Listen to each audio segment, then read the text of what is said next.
Bueno, pues muchísimas gracias a la doctora Vero y al doctor Flores por la invitación.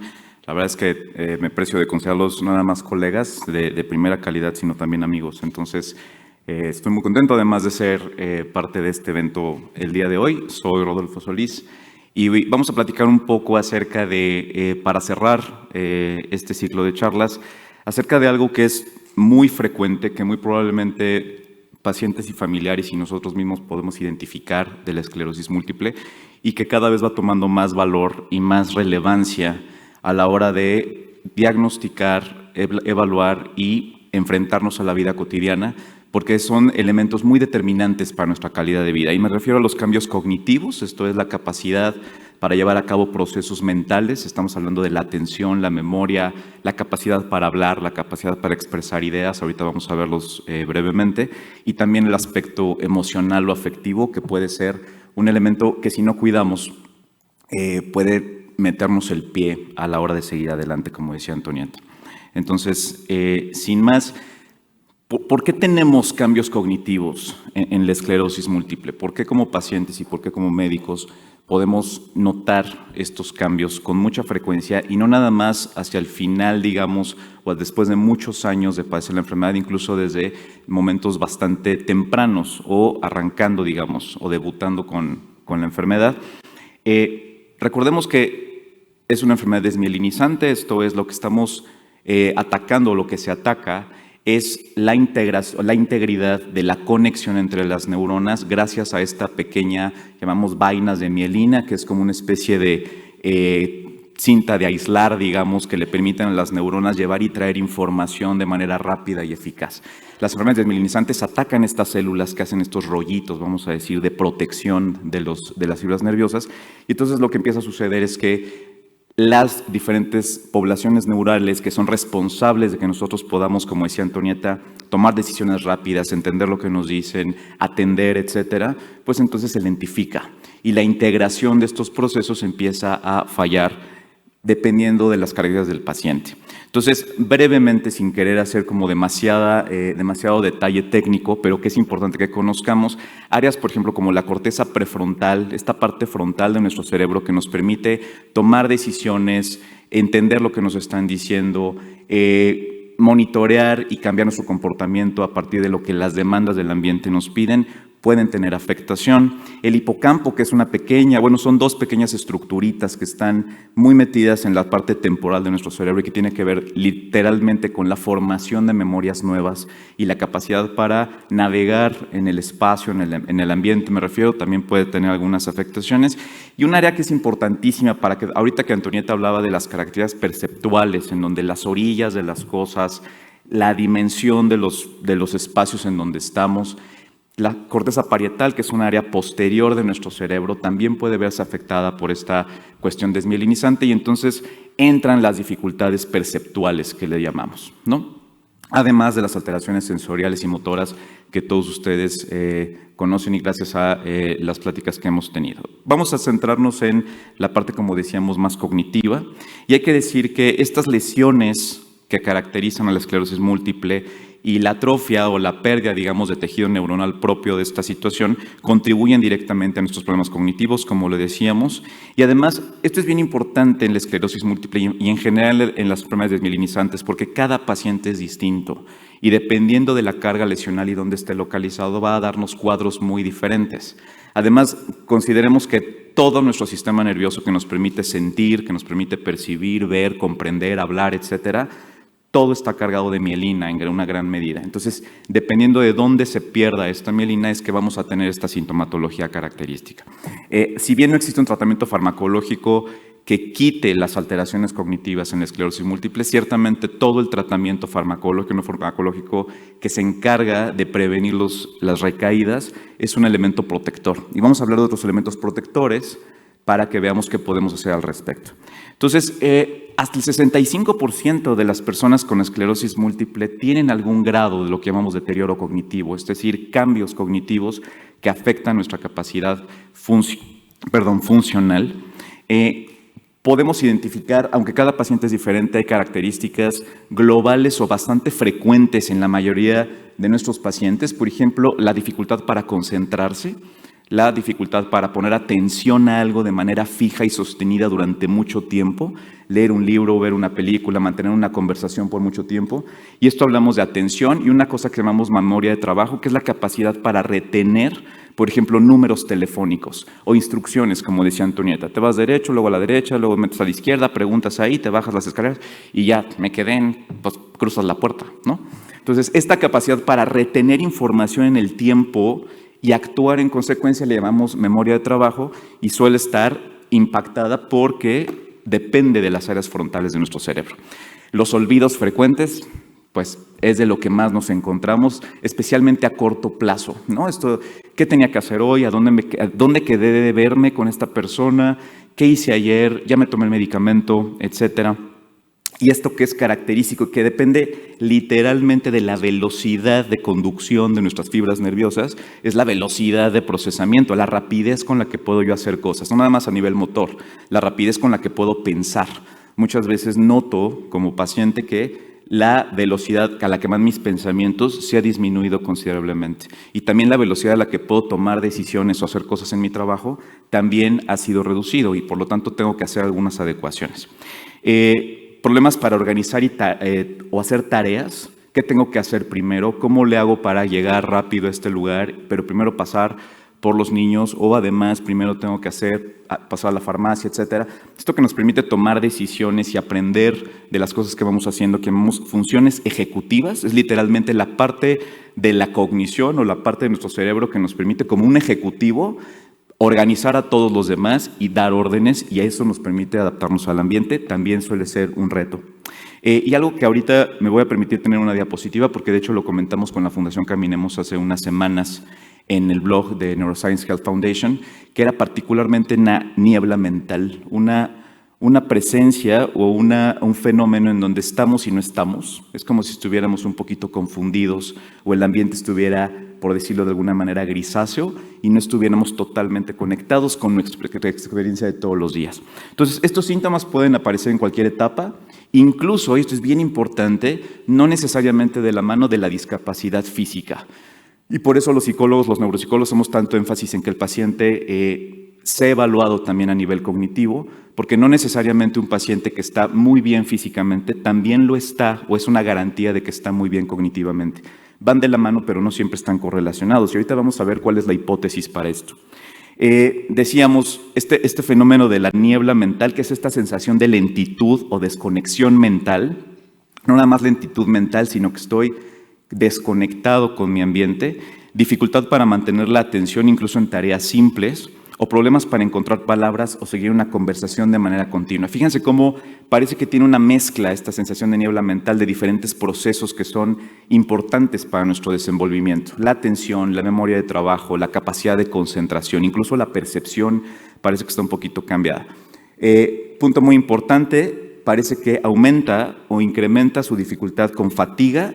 Los pacientes cuando se estresan, cuando estamos estresados, normalmente la atención es la primera función mental que pierde, es la primera que sale por la puerta de atrás. Entonces hay que cuidar el estrés y también la deshidratación. Parece que la exposición al calor es un elemento importante en este fenómeno de la niebla mental que puede asustar incluso porque es un poquito inquietante. Hay que decir que es un fenómeno que en neuropsicología es un reto porque es muy difícil capturarlo. En las pruebas que hacemos, es muy difícil capturarlo a nivel de actividad cerebral, por ejemplo, que es lo que estudiamos en el Instituto de Neurología.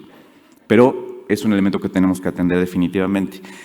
Ahora, muchas veces la queja cognitiva de los pacientes pues puede verse como si fuera simplemente pereza o como si fuera lentitud normal, flojera, etcétera. Pero bueno, por ejemplo, este es un estudio que reportamos el año pasado con la doctora Barrio y el doctor Flores. Y esto es un estudio no de esclerosis múltiple, pero es neuromielitis óptica, que es la prima de la esclerosis múltiple, ¿no? Es del grupo de enfermedades desmielinizantes y comparte muchas características a nivel cognitivo.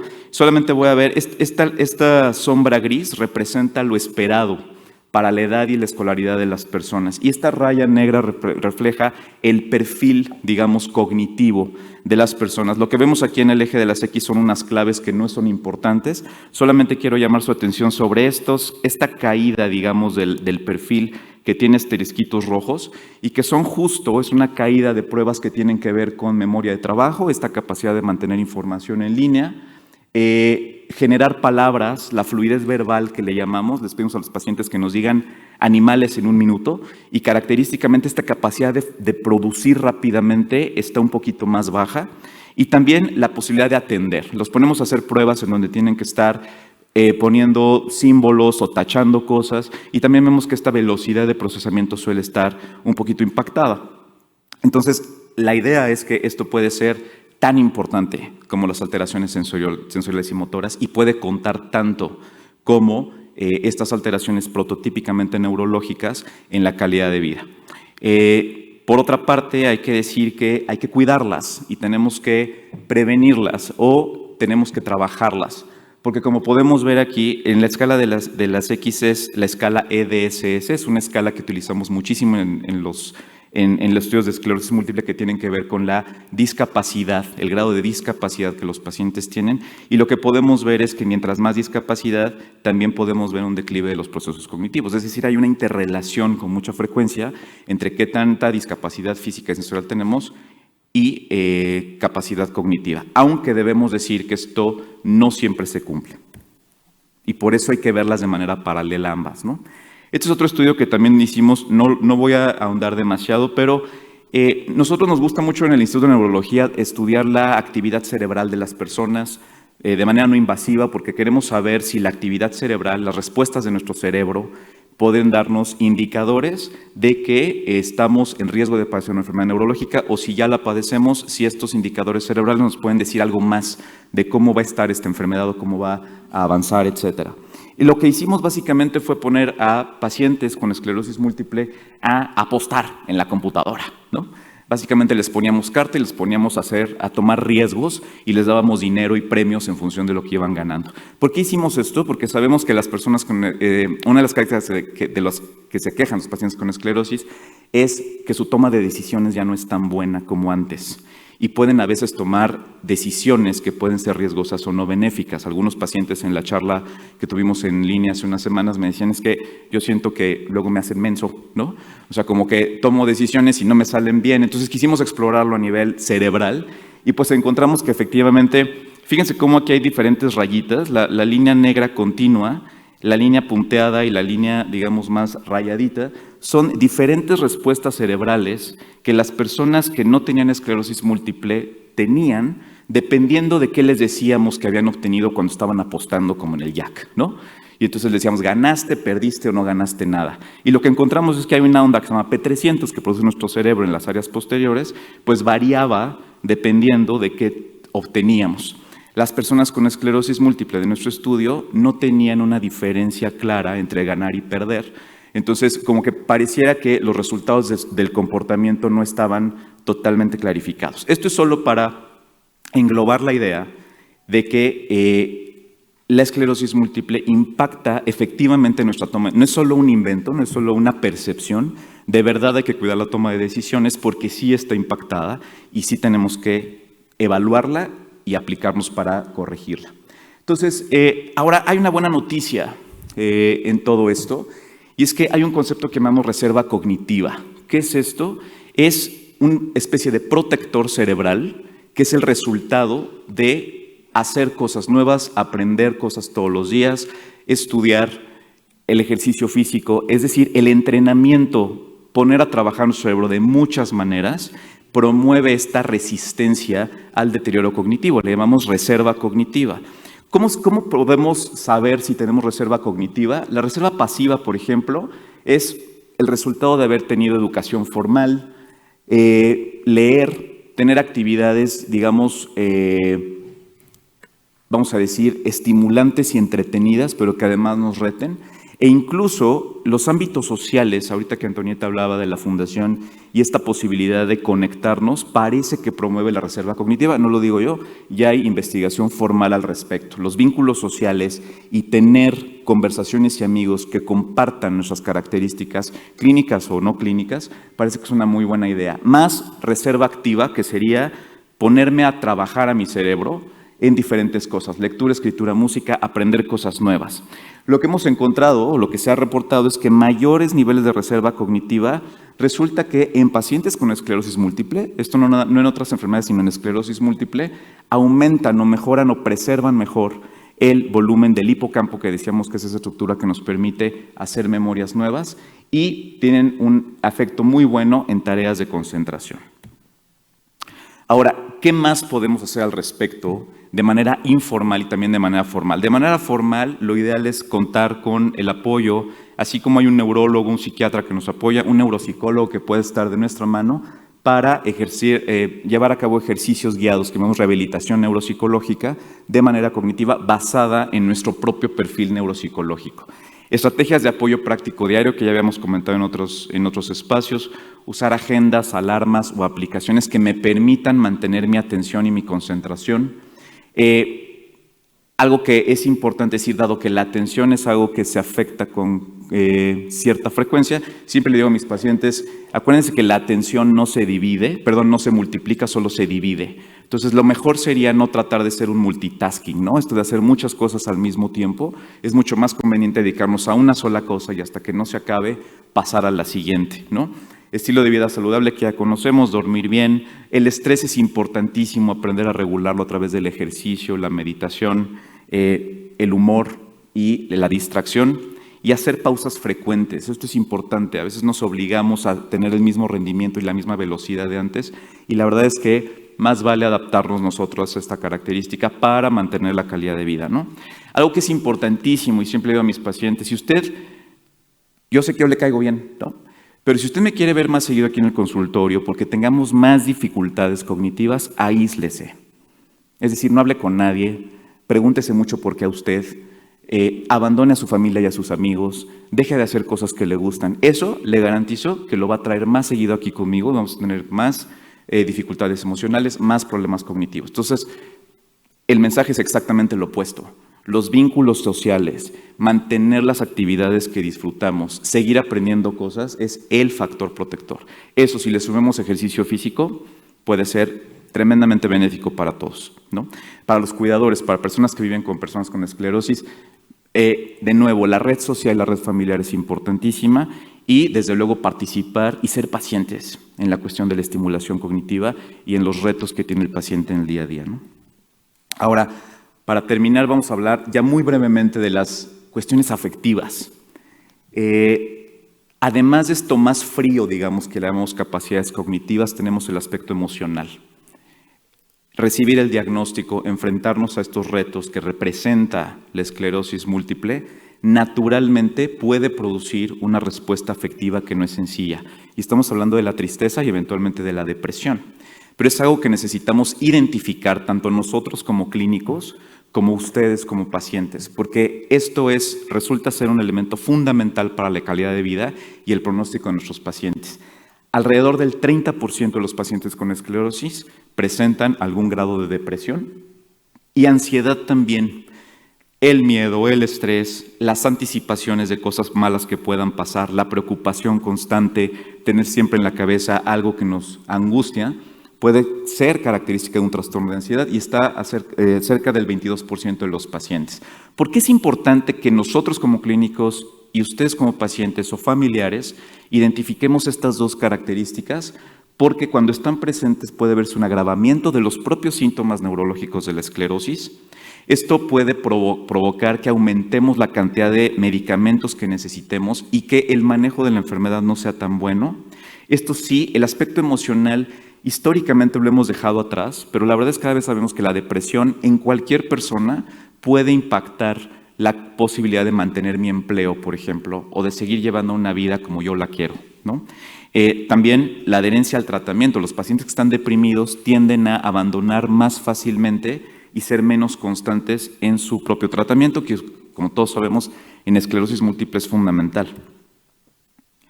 Sin ir más lejos, no solamente es la respuesta emocional que tenemos a la enfermedad, sino que también la enfermedad puede afectar la circuitería de la que depende la regulación de las emociones.